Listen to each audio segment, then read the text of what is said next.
మాట్లాడుకున్నప్పుడు మాటల్లో ఏమొచ్చింది అంటే, అన్న మనం ఇప్పుడు వరకు చాలామంది స్టూడెంట్స్కి వర్క్ నేర్పించాం. అయితే ఇక నుంచి మనం ఎవరైనా ఫిజికల్ హ్యాండిక్యాప్డ్స్ ఉంటారు కదన్నా, ఆల్రెడీ ఫీల్డ్లో ఉండి బేసిక్ వర్క్ చేస్తూ మన దగ్గర ట్రైనింగ్ తీసుకోవడానికి కానీ ఎవరి దగ్గరైనా ట్రైనింగ్ తీసుకోవడానికి ఇబ్బంది పడుతూ ఉంటారు కదా కొంతమంది పర్సన్స్.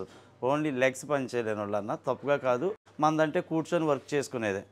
అలాంటిది వాళ్ళకి బేసిక్ తెలిసిన వాళ్ళకి ఫ్రీగా మన కోర్స్ అనేది నేర్పిద్దామని ఒక డిసైడ్ అయితే తీసుకున్నామన్నా. అది ఒక నిమిషం. అయితే ఈ బ్యాచ్ నుంచి అంటే నెక్స్ట్ బ్యాచ్ నుంచి అనౌన్స్ చేద్దామని చెప్పి ఇప్పుడే అనుకున్నాం మేము.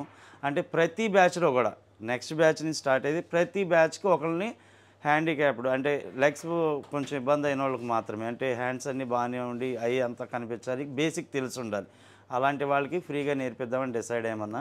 అలాగే ఓన్లీ మొబైల్ షాప్లో వాళ్ళకే అన్న, అంటే ఫ్రెషర్స్ కొంతమంది వస్తారు, మళ్ళీ ఫ్రెషర్స్కి మళ్ళీ ఇదంతా వర్క్ చేయాలంటే చాలా ఇబ్బంది అవుతుంది. ఆల్రెడీ షాప్లో ఉండి కొంచెం ట్రైనింగ్ అయిదాము, వాళ్ళ దగ్గర డబ్బులు లేక ఇబ్బంది పడుతున్న వాళ్ళకి మాత్రమే మనం ఇలా చేద్దామన్నది డిసైడ్ అయ్యామన్నా, ఫ్రీగా నేర్పిద్దామన్నది. రెండోది వచ్చేసరికి మన బ్యాచ్ ఎప్పుడు కూడా every month 9th batch start అవుతుంది అన్న. ప్రతి బ్యాచ్లో కూడా బ్యాచ్కి ఒకరిని జాయిన్ చేసుకుంటాం అన్న, ఫ్రీగా నేర్పిస్తాం. ఓకే అన్న.